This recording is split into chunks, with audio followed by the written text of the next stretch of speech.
Hey, hello everyone. Welcome to another episode of Talk with the Missus. Exciting times are here. We love it on the Talk with the Missus set. Today is going to be a phenomenal day. I'm telling you, I am looking forward to the conversation. Yeah. So we decided to do the part 2 of Have I Found the One? Remember, 4 weeks ago, some of you were asking, oh, this discussion is not concluded. We have to do the part 2. We were not so sure, if we wanted to do the part 2, but we're doing it today, and I'm sure it's going to be an exciting one. So we'd like to welcome all of you who are joining us from across the globe. And in case you know somebody who knows somebody that knows someone else that has not joined in yet, you know what to do to get them online this evening. It will be a phenomenal time. And you see the beautiful lady sitting by me. She's looking all smashing and beautiful. And I'm glad to have her sitting by me. And she's been sitting by me on this set for years. Yeah. And she's in your life. Hello. Yeah. No, I mean on this set.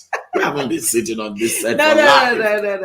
I said I've been sitting by you in your life. Yeah, years, but the statement was said by me on this set. Yeah. So listen. Yeah, I should listen. So we're glad and we are excited, and I'm sure you will be blessed. We want to encourage you to get someone on. I'm going to let her give a shout out, just to welcome you, and then we will take it up from there. Awesome. Thank you so much, my wonderful mister. Thank you everyone for joining in, for tuning in. As always, you know how we do it here on Talk with the Missus. Let us know where you're tuning in from. Give us your name, give us a shout out, let us know where you're tuning in from, because we know that this is literally a global conversation where we have people all the way in Australia joining, people all the way in Nigeria joining. I'm trying to think of other African nations because I know we've had Tanzania joining. Different places. We have those that are in Spain, those that are in Germany, those are in Austria, those that are in UK, those are in London, who are in Essex, who are in Hounslow, who are in Edmonton. So let us know where you are tuning in from. And how can I forget Fort Lauderdale, Florida? Yeah. So let us know where you're tuning in from. Florida brethren. And we'll be able to have an amazing conversation. This is like Pastor said, this is a conversation that somebody else needs. So do share this broadcast, because you never know whose answer is going to be answered in the conversation. Yeah. Or whose question is going to be answered in the conversation. So do share. Great. So we are looking forward to acknowledging all those who are joining. We know that Anton Jama is live, and they've said, good evening, Mr. and Mrs. Looking lovely, joining from London. Thank you. All right, I'm going to let you read the next one. Yeah, we got Juliet. She says, good evening, Pastor Moses, Sister Chioma. Juliet from Southampton. Beautiful. Lovely. Great to have you. Yes. Definitely. And we've got T Maximine says, good evening, Pastor and Mrs. Looking dashing. Thank you so much, T Maximizing. Great. So guys, let us know where you're joining from. We want to know those who are with us this evening and where you are joining from. The topic is an interesting one. We began, we had a conversation around it 4 weeks ago, 4 Thursdays ago, exactly 4 Thursdays ago today. Yeah. And, we're just going to go a bit deeper, into it. And as we do it on Talk with the Missus, we like for you to be part of the conversation. So it's not just us talking, but it's you and us discussing and, coming up with solutions that help life. And in case you don't know, there are many homes, many marriages, many families that have been helped by the conversations that we have here. Very true. Very true. And we're not just making this up. We run into such people regularly who tell us, that your broadcast is such a blessing. Talk with the Missus, reaches me, help my family, helped us this way. We have pastors even that we meet and, who tell us, about your topic. I sent it to so and so people. So because the situation that they were going through, it was exactly what they needed. Exactly. Yeah. So it's exciting to have that. Yeah. And then we have the Mwingi said, hello and good evening. You are looking on point as usual. Thank you. We are tuning in from a very breezy SS. Oh, that's so nice. Lovely. All right. So, have I found the one? Oh, sorry. We've got Port Louise Agnes on FMC. On FMC online on Facebook says, good evening, Mr. and Mrs. Looking great. Thank you. God bless you. Thank you. God bless you. And joining from where? I don't know. Port Louise Agnes. So where are you joining in from, my darling? Yeah. Please let us know. Let us know. Yeah. And then we've gone to screen. Good evening, Pastor and Mrs. Moses. And that's Sarah G. God bless Ebony Mumsy. So where are you from, Sarah G? I'm not sure. Is that Sarah G from Austria? I think so. Okay. She's the one. Okay, names kind of changed, so I'm not sure. Great. Okay. All right. So, have I found the one? I think that's our conversation today, and we're going to try and take it further. I think last time we were discussing how do you know when you found the one, and we had those who said feelings, but I think we kind of go into that, and we concluded that you cannot judge it from feelings, because feelings can be deceptive and feelings are not reliable, as it were, because feelings change, fluctuate, they fluctuate. So you probably have to look at other parameters in defining who is the one. First of all, maybe we should start with who is the one. Who is the one? Who is are you the one? Exactly. So it sounds like, are you who is the one? Who is the one? Because if you're looking for the one, who is the one? Who is the one? I think it's the question you probably first have to answer within you. Who is the one? And in defining who is the one, I think it's important to look at, not the things that fade away, but the things that, that last, and not the things that fade away. So your first look, it should be, things like, the person's relationship with God, the person's character, their principles. What are the principles? What do they stand for? What do they stand for? I think those things should be at the top of your list when you are defining who is the one. Because if you don't define that, then a lot of people define who they believe the one is, but the parameters of those definitions sometimes are obscured in my own view, because what they are considering or they are using to define the one are probably not things that last. They may be good, but would they last? So we're talking about who is the person that you are going to spend the rest of your life with. Who's your spouse? When we're saying who's the one is the spouse. Are we agreeing with that? That's it.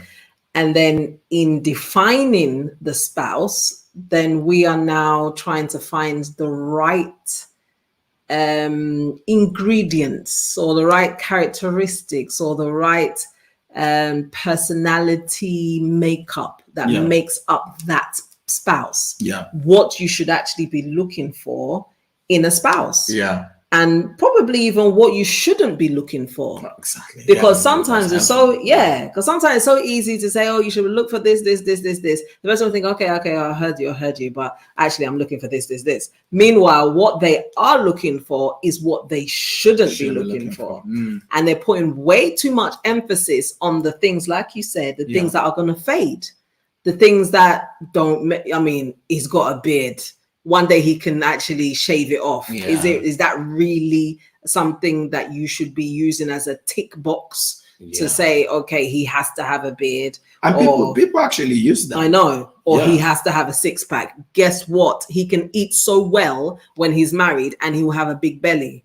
He doesn't have that six-pack anymore. Yeah. So should those things really be the defining factors of what your spouse should be? Yeah. So I think those are what they shouldn't be is also as important as what should be there. Yeah, so I think it's important to first of all define the one, the person, the right person, and define it right. Yeah. Have a right definition of who the one is. Somebody said, if you join a vehicle, transport vehicle, and you don't know where you are going to, every bus stop will look like the place. Exactly. So when you see people coming down, you will be coming down with them. That's true. So before you begin a journey, it's important that you know, where am I going to? Yeah, what's the defined destination? What are the things I will, the landmarks that I will see that tells me this is where I'm going to. So I think one has to come to that place where you just know that there are some things that are non-negotiable. And those things that are non-negotiable are things like, is the person a believer? Do they know God? Yeah. 2, do they have the fear of God? Okay, they could be Christians in church, but do they have the fear of God in their heart? Okay. How can somebody define that though? How can somebody now say, I'm going to go with this person because I know he or she has the fear of God in their heart? How can that tangibly be determined? Well, I mean, when you hang around somebody and you watch what they do and what they would not do, and the reason behind why they would not do it, you will be able to tell that this person has the fear of God in their heart. He's not going to do this, not because he doesn't like it, but because he feels it would offend God. It's like when you think about Joseph, for example, in scripture, who refused Potiphar's wife. He didn't refuse Potiphar's wife because he doesn't have hormones. He didn't say, I don't like women. I don't like, no, that's not. I don't like you. Even. I don't like you. That's just saw her as a no-go area. He just said, he said, how can I do such a thing against my Lord, against the Lord and my master? So you can see that the fear of God was what was constraining him. If you have two people who have the fear of God, two imperfect people who have the fear of God in their heart, marry together, they will have a good home. Because the fear of God will constrain each of them in their actions. When they want to get angry and throw things, the fear of God will. It's true. It's true. But if you have two good people, who lack the fear of God in their heart, they may not have a good marriage. They are good. The two of them are good people. And you bring them together. It is not a guarantee. It's true, It's not a guarantee that because this one is good and this one is good, they would have a peaceful marriage. It's not. It's true what you're saying, because good people, and every person can make mistakes. But what pushes you over the temptation, because everybody's tempted. What pushes you from the point of temptation to the point of falling in the temptation is that fear of God. So even though you're good, because you cannot restrain yourself from that temptation, you will fall. So if two people, are very good, one now works far away from his wife or works far away from her husband, before you know it, they have one male colleague or one opposite sex colleague anyway. Before you know it, they're going for dinners. Before you know it, something, and then they'll say, oh, I didn't mean to do this, or I didn't think it would end like this. But where did you think it was going to end? Yeah. Somebody with the fear of God would kind of not even, they will somehow, it's like they got their radars and things up a little bit more. Yeah. Then they will not go as far. Yeah, they will not go as far. And also, even when the appetite is there. Yeah. Even when the appetite is there, the fear of God will constrain them. Exactly. So, that I am good and you are good and we are both coming together in marriage does not mean automatically that we are going to have a successful marriage or have a peaceful marriage. No. Yeah. Because we're human beings. Yeah. It does not mean that you are bad. It does not mean that I'm bad. It doesn't mean that you turn from good to bad. No. It doesn't mean that I've turned from good to bad. Yeah. Neither does it mean that you have turned from good to bad. No. Yeah. So you can have two good people, they are good on their own, bring them together, and there will still be trouble. It's true. But if you have two people who may be imperfect in their own ways, but they have the fear of God deeply rooted in their heart, you bring the both of them together, they can have a good marriage. The reason is because that fear of God will constrain them.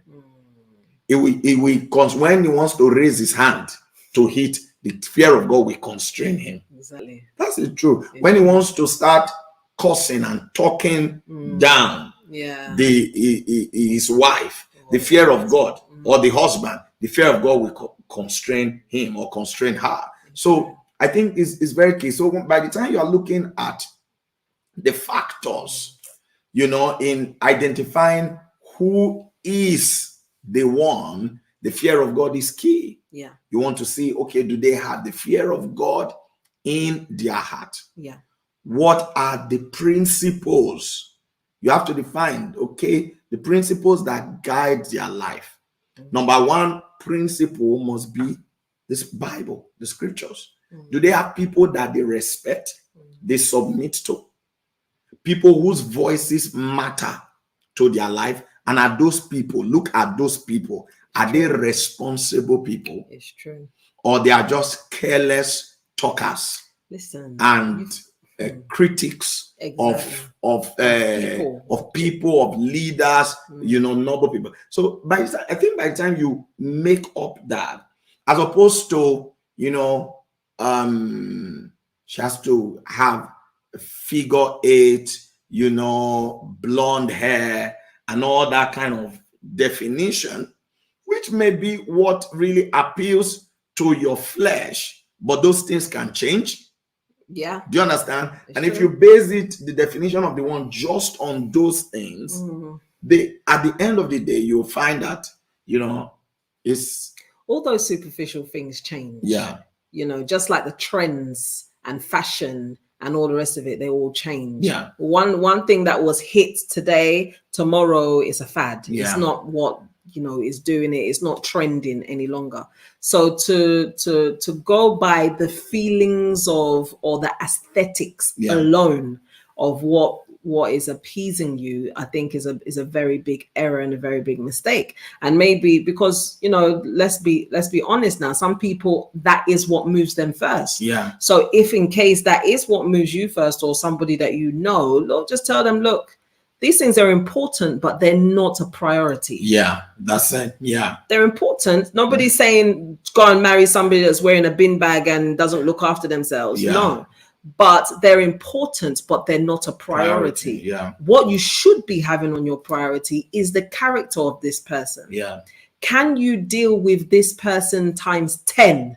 Like whatever you're seeing now, can you deal with it times 10? Can you deal with it times 100? Because, as much as everybody, when you're in a courting stage or when you're in a singlehood stage, you're trying to find someone. So you're putting your best foot out there.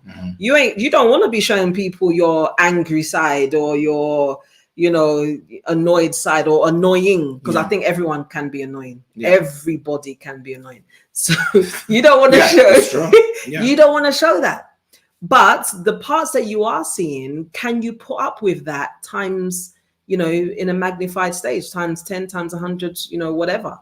Because whatever you're seeing right now is like a surface, like a tip of an iceberg kind of thing. There's a lot more under there. So don't just fall for what you're seeing, thinking this is it. I found the one because he's doing this, she's speaking like this, she's looking like this. There's a lot more out there. So in that very person that you saw. So let's be more real and more realistic, knowing that there's more to the eyes than what we see. And if you want to then even look at like what you said, everyone is got an offensive part to them. Everyone's got an offensive part to them, and if you just think about that, it should even help you when you are looking to define who is the one.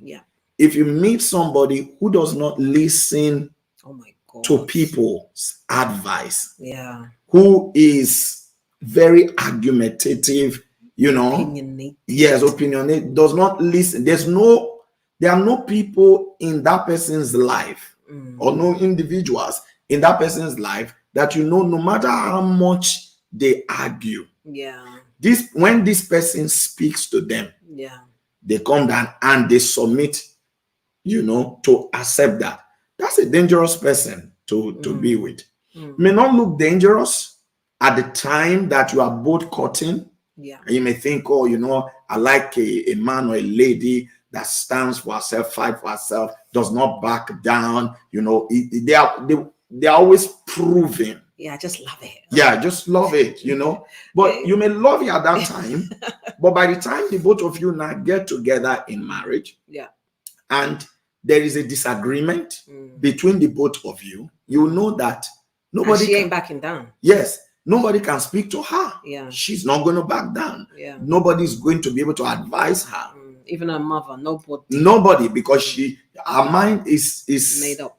Once her mind is made up, or his mind is made up. So I think what I think, to be honest with you, I think that when people who are married are giving advice to single men and single women who are looking to get married and are telling them, when you're looking to get married, this is what you should be looking at. Don't get carried away by this. It's almost like they don't take it seriously. I don't know if it's that they don't take it seriously. I think they don't. I guess it's the same thing. I was going to say they don't believe what you're saying is as bad as what you're saying. It's not, and I'm going to show you and I'm going to prove it to you through this person that I found, and I know that we're going to be the exception. And then even the things that you are saying to them, this is what you should be looking at. Sometimes they don't. They have their. It's like an Instagram photo op, lifestyle. That's what drives the mind. I'm not saying everybody drives the mind of a number of people in making the choice of who do we look the path, how we look together on picture and all of that, which is nice, but it's not for life. Everybody who is married, it's not everyday man, life. Woman, both those who are enjoying their marriage and those who are having challenges in their marriage, they will tell you that is not really the life. That the life is beyond, and as a matter of fact, when you then face the real life in marriage, that will not even matter to you. Exactly. I mean, like what you're saying is beyond the looking good. Yes. Is the actually being good. That's it. Beyond looking good. Beyond the selfies, beyond the the boomerangs, beyond the whatever that is trending. Is beyond all of that. Is actually being good. Feeling good. Being in a good and great and a safe place, an enjoyable place, a place you want to come home to time and time again, and you're not looking for opportunities to leave the house. is beyond all of that. So if we are just wanting to be a social couple, it's already a fail, because that's not the aim of somebody's life as a couple. Yeah, I mean, what you're saying even it reminds me of a couple that we went for a graduation many years ago, and in this graduation, the guy was graduating, and he told his mum he found the person that he wants to marry, who had also graduated with him at the same course. I think they were like quite high. It's either master's or PhD level, something quite high. And that they graduated from. And from just observations, I was saying to my husband, this woman is not wife material. She doesn't have it. She just doesn't have it. I remember that. She's rude. She's very opinionated. She's not humble at all. She doesn't want to hear anything from anyone. Nothing. They married. They ended up marrying. And right now, how many years later? I don't even know how many years ago, but they're no longer together. Yeah, I think the marriage didn't last. It didn't last for, I don't know. So sometimes other people can see it. Yeah. I don't know why people don't value the opinions of other people. He would have saved himself a lot of heartache, because the mum was not in agreement at all. Yeah. And just from our few moments of observation, we can tell that this lady is not the one, but he wanted it. It's one of those Samson kind of thing. It pleases me well. This is, get this woman for me. It pleases me well. This is the one I want to marry. But at the end of the day, it didn't work. So sometimes we've got to try to avoid these mistakes. If other people are seeing it, Samson's parents are seeing it, other people around you are seeing it. So it's not new, because from Bible days, people around you, God puts people around you for a reason. And if they're seeing that this person is not, there's something wrong, then, not that just call it off immediately and, start again, but just take a time to try and look uncover into it all and really see if there's something there that the other people are telling you that is valid. All right, we've got more people who are joining. Ngozi Noram said, good evening, lovely couple, shout out from Riceley. Oh, lovely. And then Sarah G, great to be on time today. She said Vienna, Austria. Awesome. And I had Port Louise Agnes. She said that she's watching all the way from Seychelles. Oh, lovely. Beautiful. Lovely to have you on. We've got Dickens Glory. Good evening, my pastor and beautiful sister Chioma. It's good to have you again. And she said, watching from London. Beautiful. All right. She says, sorry, my name is slightly different because I'm on YouTube. Okay. That's great. Awesome. Do you want to read the next one? The next one is Uyoyo Azabioha. She says, hello, my beautiful pastor and Mrs. You both are looking good. Joining from Nigeria. Thank you so much. And we've got Patricia. Hello, pastors. This is Patricia in MD. That's Maryland. Yeah, how are you? Beautiful. Hope you're doing well. Good to have you on board. Great. And then we've got from fearful to fierce. I love it. She's going from fearful to fierce. All right. So he said, so true. The fear of God is a determinant in whether or not a marriage will work. Yeah. And I think we have to emphasize that, because the fear of God is beyond just being in church. Yeah, because somebody can be in church. The fear of God is beyond being a member of a church. So you can be a member of a church, but does this person really have the fear of God in their heart? That's an essential thing that you must be able to see. I think is important. And then the other one.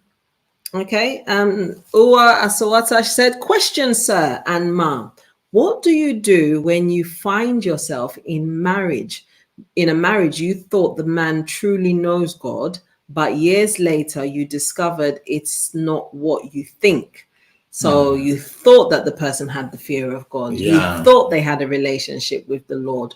You thought that they were, going to be a leader of the home to lead you in the ways of God. The Bible talks of And when God says, I know Abraham, he will command his household in the way of the Lord. So you now enter, you now discover that, this person doesn't fear the Lord, it's not leading us in the way of the Lord, and all the rest of it. So what do you do? Well, I think that's a big question. I mean, you just pray that you never end up at that point, but we cannot shy away from the fact that people do, because we're human beings, and sometimes our sense of judgment can be obscured. And sometimes also, when we get married and then we come to that point where we discover that, like the question goes, we can also remember, they say hindsight is, if we have hindsight, it's a beautiful thing. Yeah. So, you remember, certain signs that you probably saw, or statements that certain people made to you. I think what you have to understand, and let me just mention this before I continue with answering the question, is that when you are in a relationship and you are in love, it is difficult for people to advise you. Whoa, tell me. Yeah, no, I think it's very important that anybody who is bold enough to be able to tell you, watch this, I don't think this is right, I don't think this, anybody is taking them a lot of courage. Because generally people know what it is like when someone is in love and you speak to them in a way that is not supportive of their relationship with the other person, that they can become a permanent enemy to you for life. They can cut off from you. So you must give them credit for being courageous to come and speak to you in the light in which they speak to you. But some people are just bad mind. Yeah, no, I know that. Some people are bad mind, but those who are not, and that is why you must know initially also in your life, because I mean, you are not just born today and then you got into a relationship today. In your growing up, who are the stakeholders in your life? Who are the people who have advised you as it relates to other things in your life, and you have seen over the years that their advice is objective, that they are objective with you in their advice, and every one of their advice and concerns that they've raised in time past have actually proven to be true. Look at David. He said, I remember I killed the lion and I killed the bear. So you can think back, okay, this person. So if you already know that this person in my life, they are objective. They are not speaking to me for what they can get from me and all of that. And I've proven it with other things. So when it then comes to my relationship, if they are speaking to me like this, I cannot just dismiss it. I must say that. But if it's somebody who, you have gotten to know them over the years, that they are not really objective, they're bad mind, they are self-centered and all that, then you can dismiss that. So I'm saying that, and this is to help those who are yet to be married, you would have advice, but who is advising you? Let it be people who are also stakeholders in your life. People who are stakeholders who, if things turn sour, it will also affect them. Sometimes such people will give you sound advice, and people who have advised you in time. But if you're already in this situation where you thought this person, according to the question, let me get the right words, that this person knows God, but years later you discover it's not, what do you do? I think the option that you have, first of all, is that you have to know straight away that you have a prayer point in your hand. That's true. You have what? A prayer point in your hand. That person becomes automatically a prayer point. That's it. I know, yes, we pray for our spouse, pray for your husband, pray for your wife, but it's a different thing. I don't have a word to qualify. That's why I said you have a prayer point. It's a different thing when your husband becomes a prayer point, or your wife becomes a prayer point, because now you are already married to them. So you're going to have to pray that they will have an encounter with God. and believe that it will happen. I mean, think about it. Saul, on his way to Damascus, had an encounter with God. He became the greatest apostle of all. Yeah. Arguably the greatest apostle of all. So you have that person becomes a prayer point.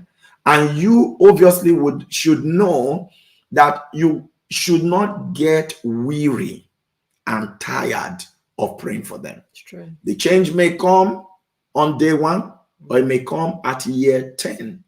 You don't know, but you are already there. So you are going to have to stand in the place of prayer for that person.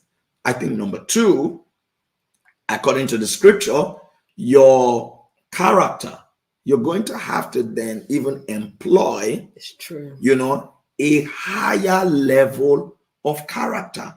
It's true. Do you know what? People do this for work. Yeah. You change your character to get a promotion at work. Yeah. Do you know what I mean? Yeah. You there's certain things that maybe you had a one-to-one with your manager. They said, we noticed this about you, and you're thinking, but they're promoting these other people. Yeah. Okay, I'm gonna change and adapt and try and be like this so that I can win a promotion. Yeah. Win the promotion in your home. Yeah.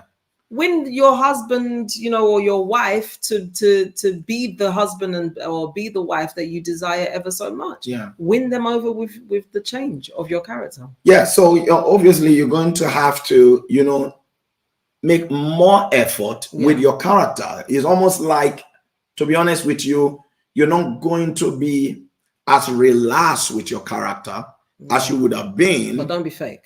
No, I'm not saying you should be fake, but it's almost like, if you had patience, you're going to need extra patience. That's it. Do you understand? Yeah. If you have joy, yeah, and you just transmit joy, you're going to need extra joy, to transmit. So straight away, you're going to need extra, because this person, their person, their character, and your discovery of their relationship with God not being what you thought it was, is going to now task you more than the marriage should have tasked you. That's true. And so a higher level, you're going to have to then raise your game in your character. And the Bible says that, some through their good conduct have won over the other. But it's easy to say it. It's not an easy task. It's not. It's not an easy task. That's why before people get married, we give this advice and say, look at this, look at this, look at that. Otherwise, you would then have to pay the price. Yeah. And at that point, the efforts and all of that of paying the price to win them over, to believe God, to trust them, you will not have time for the photo shoots and all of those things that were the things that drew you there. Yeah. You see, so I think that is a place where people, must be, and just believe God and also engage them. Also ensure that you do not encourage those habits in them. Yeah. Yeah. When they are carrying out those habits towards others. Do you understand? For example, if I have a wife who is, let's say for argument's sake, she's very hot-tempered or argumentative, and as long as it's not directed towards me, I rub their back and massage their back towards it.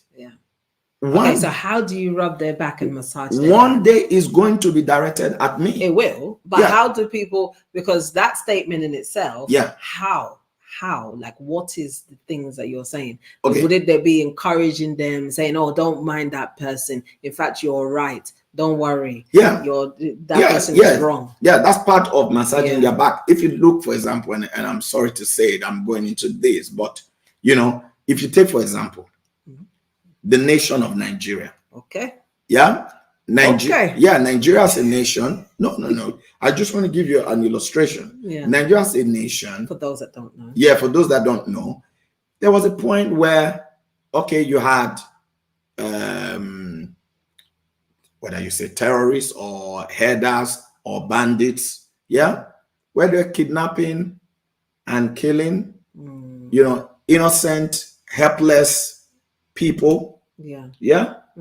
And you know, those who were sitting in government, who have power in places of authority, because it was not affecting them directly.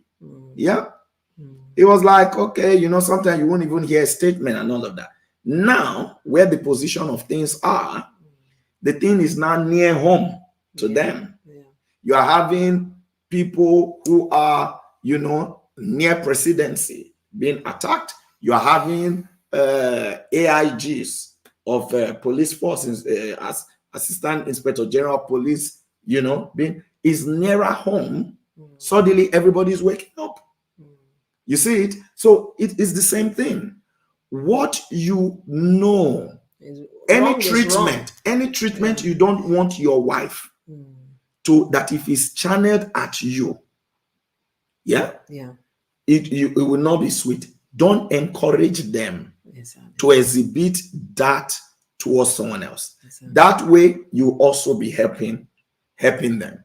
I mean, it's a lot to do, but you have to you pray that no one ends up in that place, because if you do end up in a place where you thought this person was a sound, strong believer and blah blah blah, and then you get in, and what you are saying is a painful place to be. It is. I can't even imagine it. It's a painful place, and it doesn't matter how anointed, how spiritual you are. You know, some people will go to hell not because of themselves. No, it's true. Not because of themselves, but because of the husband they married, because of the wife they married. We make them go to hell because it's not easy to live with some people. It's not. It's absolutely not easy to live with some people. They may look beautiful, you know, when they dress up, when they take pictures and all of that. And they look smashing, and you know, they've got the right words and all of that. But to live with them is life draining. Wow. And if you're living with somebody, that living with them as husband or as wife is life draining, and you don't have an extra level of patience of the Spirit of God, or what I think patience will not do it to long suffering. You don't Endurance. You don't have long suffering. That capacity, that person can make you do things that will make you end up in hell. Wow. So it's a choice of who is the one. It's not just about the life that I live here. It's who can this person help me to make heaven? Can their character help me to make heaven? Wow. I mean, that will now put you on a better frame of mind to know that, look, it's really not about the shaking of waists. Do you know what I mean? Exactly. It's really not about whether the person looks good, or whether they make me feel good, or whether they've got money. For some people, that's a big one. Or whether, you know, the career that they're in, and I'm now going to be able to keep up with the Joneses, and it's not about that at all. It's their addition to my life and my addition to their life. Are we now heaven bound? Are we going to heaven? Are we going to bring those godly offspring? We haven't even talked about when people now start bringing in children, you know, and some husbands and some wives, because the husband was so much in love with a woman, or the woman was so much in love with the man, that, do you know what? He's not a Christian, or he is a Christian, but he doesn't really go to church. It's all right. Don't worry. I'll be able to change him. You can't change anyone. You can't even change yourself. If you're honest, then because that's the Holy Spirit's job. So you're now saying to yourself, okay, it doesn't matter when we're married anyway, when we have children, the children are going to be able to go to church and all that. But what if that person now starts stopping you? What if they now start, you know, putting sanctions and all kinds of things down and making the house a living hell because you want to even pray? talk less of going to church with my children. Why are you taking my children? I've heard so many cases like this. So you're there thinking you can change someone, or they have a seed of God, but they don't actually have God. It's a big difference, massive difference. So being able to not being able to compromise your stand in God and your stand in what you see as your standard is very important. Yeah. It's very important. Yeah, no, I think it's very key. So, finding the one, the things that are eternal must be, at the top of your list. Yeah. And before you start, and if those boxes are ticked, yeah, then you could probably then start looking at, how do they make me feel? And, do I feel attracted to them? So those are secondary things. Yeah, those become secondary primary things. Ones are, but the problem is sometimes, people put those things ahead, and then it robs them. And you see two people who look like they're in love, inseparable, and then they marry. And then it's like, Second World War has broken out. And you're wondering, how did they get here? Yeah. Because, the things that matters and are essential were probably not paid attention to. Also, I think that, have I found the one? Sometimes God put people in your space. You have to know that where God has you right now, you're not there by accident. So, for example, God put you in a church. You're not there by accident. God put you in a job. You're not there by accident. Yeah. Do you understand? I mean, somebody's not going to come from this space to marry you. No, so it's not going to come from the space. It's going to be from among the people that, God brings around your space. There is, though, and maybe in our generation, an issue where it just seems like some people prefer to meet a total stranger that they don't know too much about, mysterious person, to start a relationship for marriage, than actually allowing themselves to start a relationship with somebody who has been within their circle. Yeah. Whether it be young men and young women. So you find that sometimes even in churches, and we have to be real, even in churches, you see, when a young man wants to get married, he will go outside and get a lady to bring. Yeah. When a lady wants to get married, he will go. I don't know about, but I think so many churches, I don't know about every church, and I'm not suggesting it's happening in every church, but I think in so many churches today, the young single men and young single women are not marrying themselves, or are not even allowing for entertaining conversations of such relationship matters, to even try to get to know themselves and get to the point where they know that, okay, no, we cannot do well together as husband and wife. So it's almost like a no. It's actually a pandemic, to be honest. Yeah, it's almost like a no. So if anybody's meeting anybody, it's outside. No, it's a pandemic, honestly. Because how are you going to get to know this person genuinely? How are you going to how are you going to know that they're real? Because they're coming to you on a plate of relationship. So all they're going to show you is everything that a relationship should perceive. Anything that they think this is not real, this is a deal breaker, this is a potential deal breaker, they're gonna hide it. But if somebody that you've known, you've seen them when there was no chemistry between the both of you, you've seen them when there's that, and you know them, you've gisted, you know their mindset in some things. Genuine mindset, not the fake one, not the one they showed you when you both now started dating. Actually, I saw one film many years ago of one lady that she really liked one guy, but he was a vegetarian. So she now pretended that, in fact, she just done one facade of how she's a vegan lover. She goes all out for peace for the world. She goes on all these kind of lies, total lies.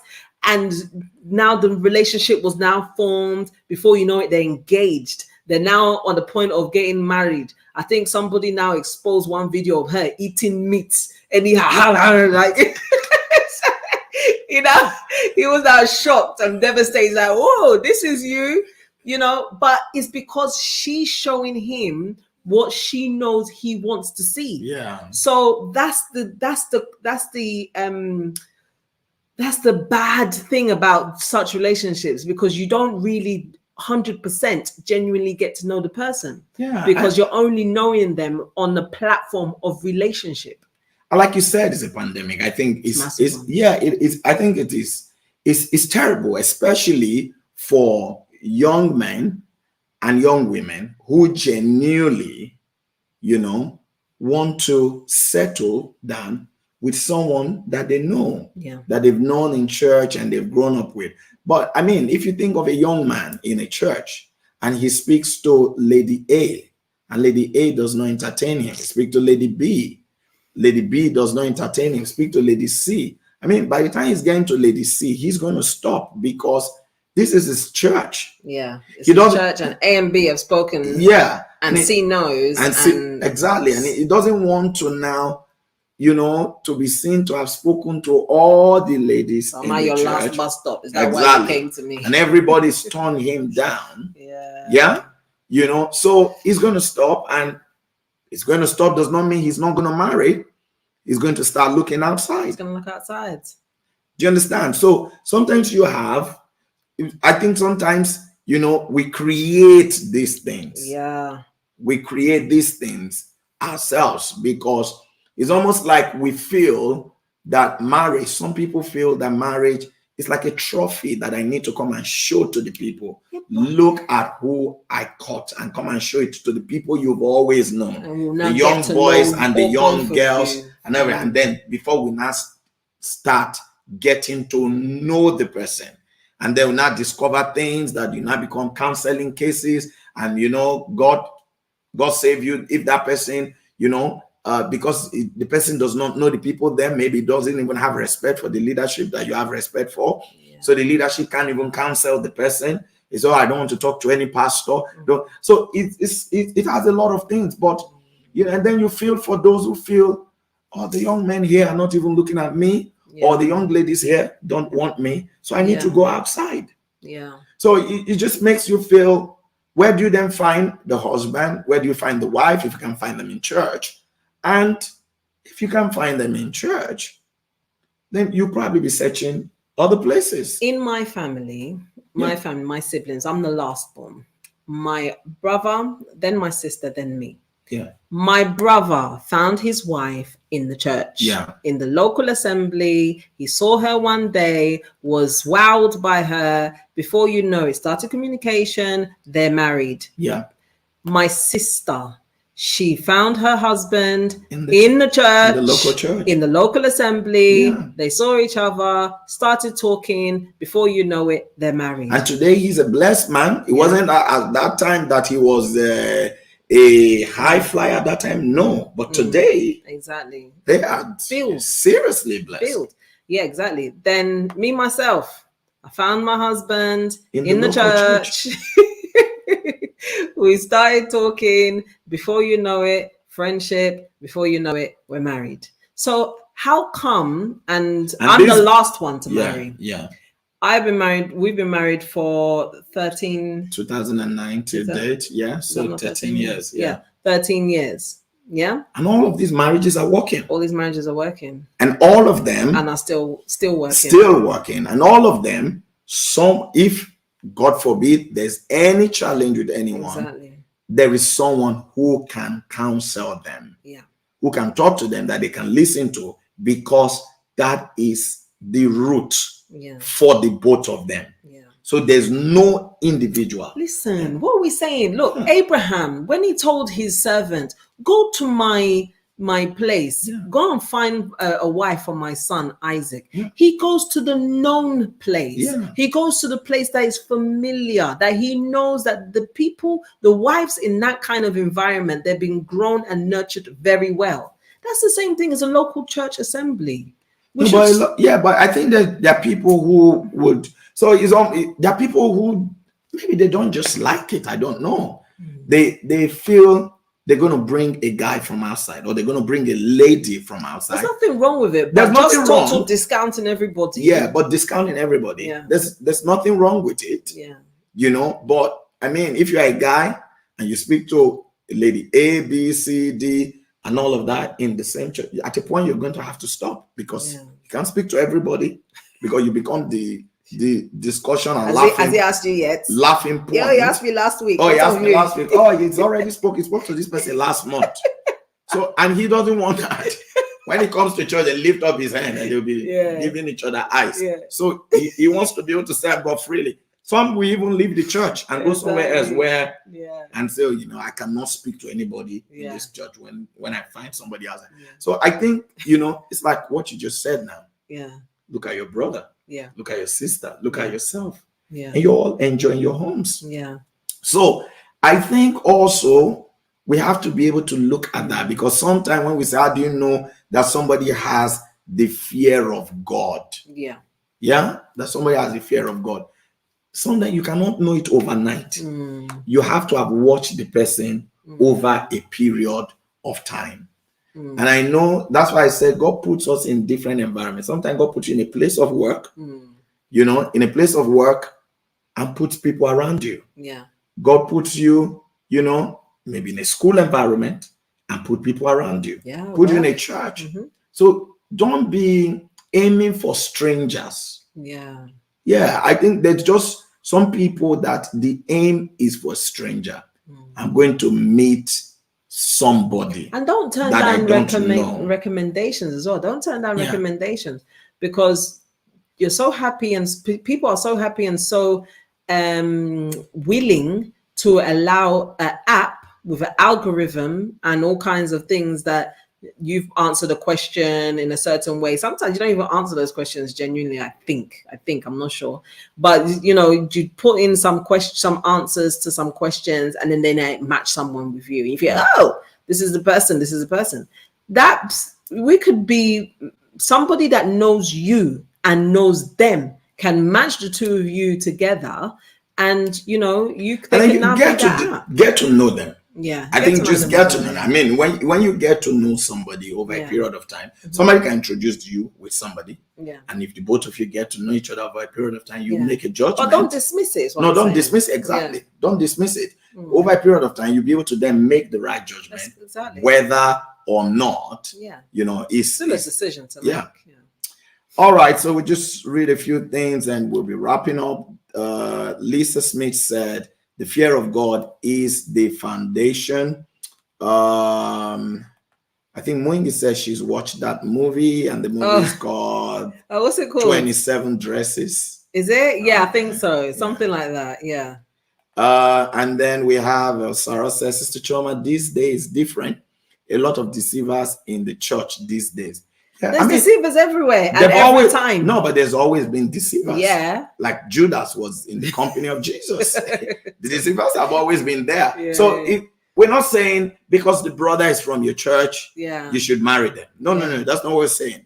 We're not saying because the sister is from your church, you should marry them. No, because they may be from your church. Like I said earlier, the fear of God is different from being a church member. Yeah. So the fear of God is a key thing. You will still look at that. But I think what we are addressing there is a situation and a trend that we have seen where there are people who just discount anybody from their local environment. Their whole idea of meeting someone that they'll marry is some mysterious person that they've never known. Yeah. I think that's the key thing that we're addressing. We're not saying because it's from your church, then it must be the one, or she must be the one. No. That's not what we're saying. Like we're gonna lock all the single people. Come inside. We're gonna lock you inside. You find somebody now.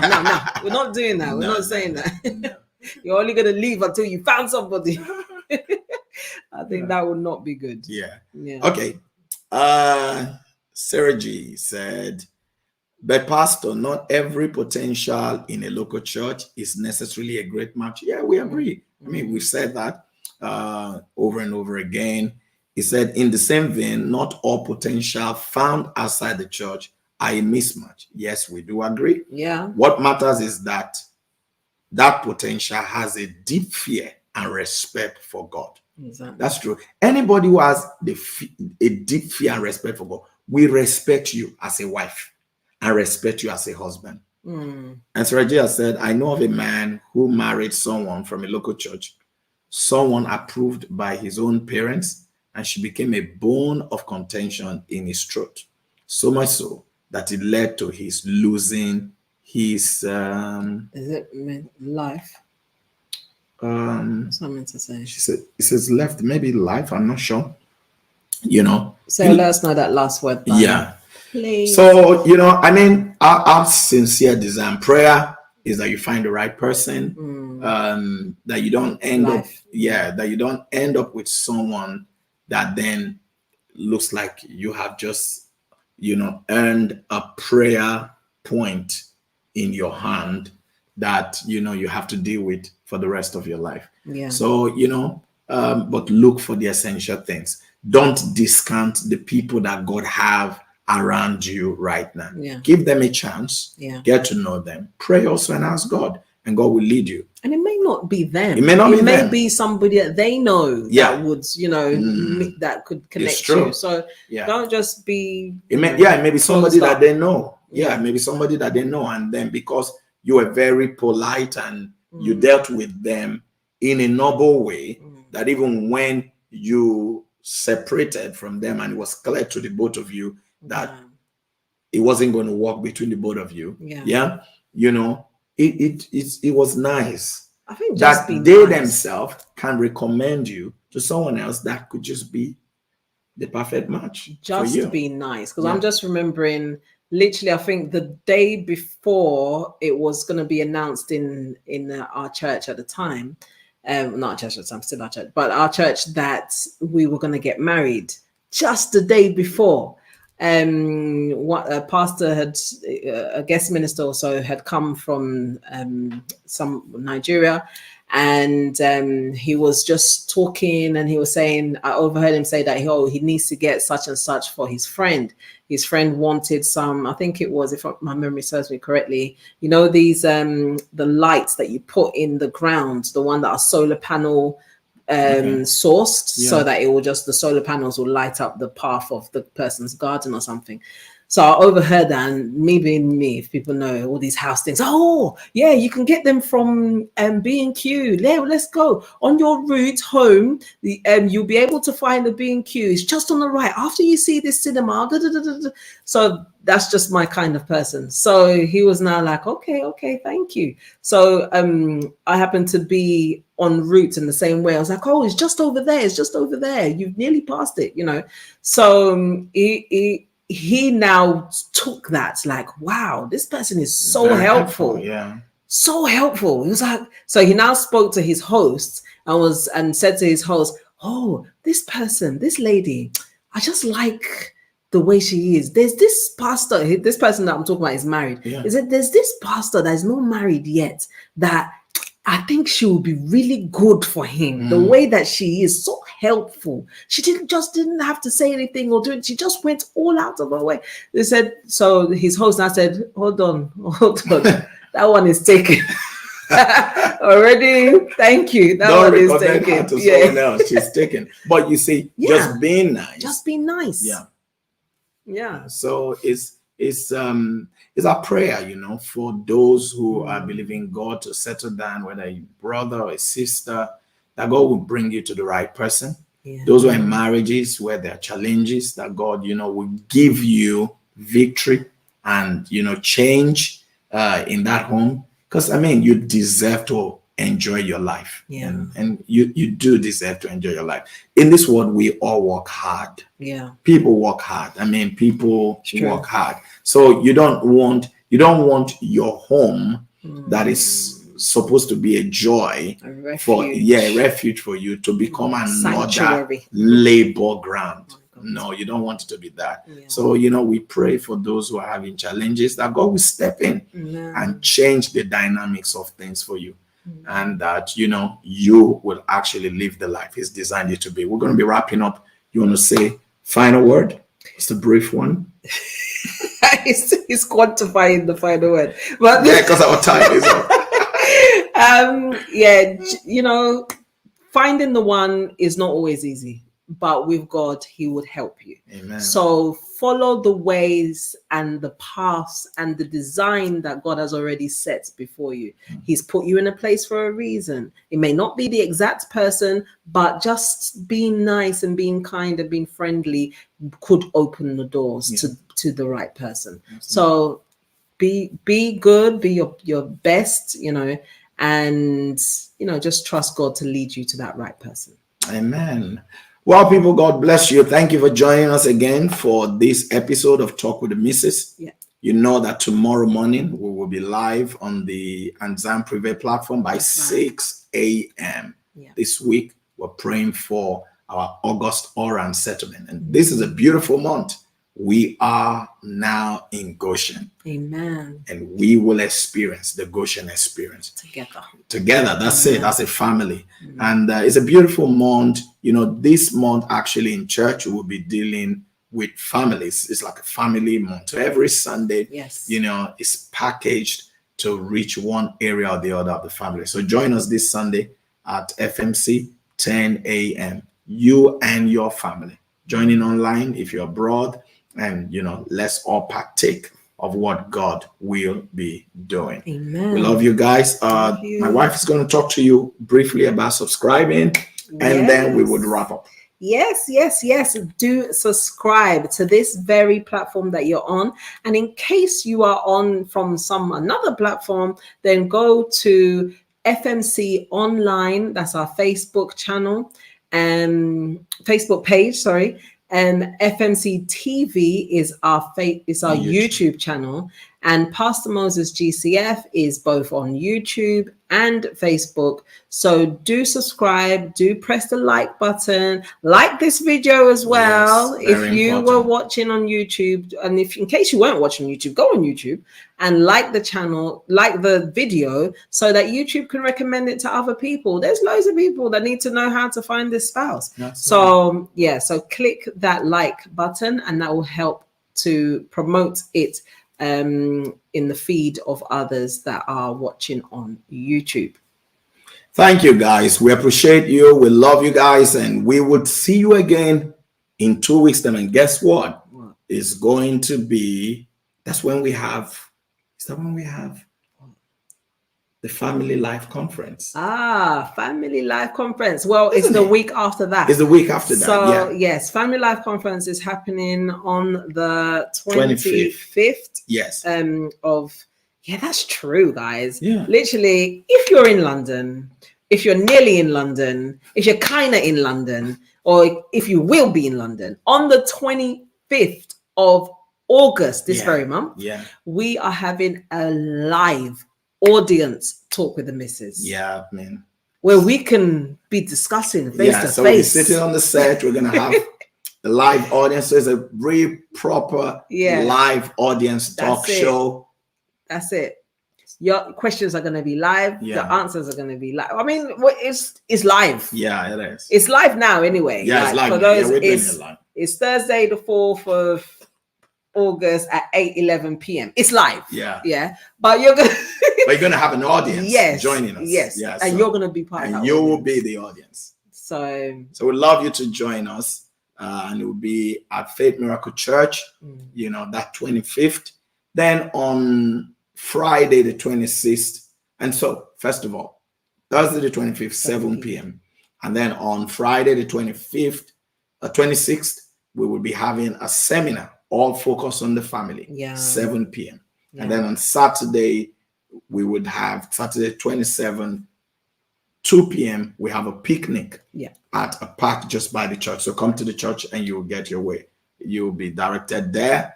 And then, of course, on Sunday, 10 a.m. will be family class Sunday. So It's a loaded week and loaded weekend. Yeah. Don't miss it. We look forward to seeing you there. God bless you guys. Thank you again for joining us. This is where we say bye.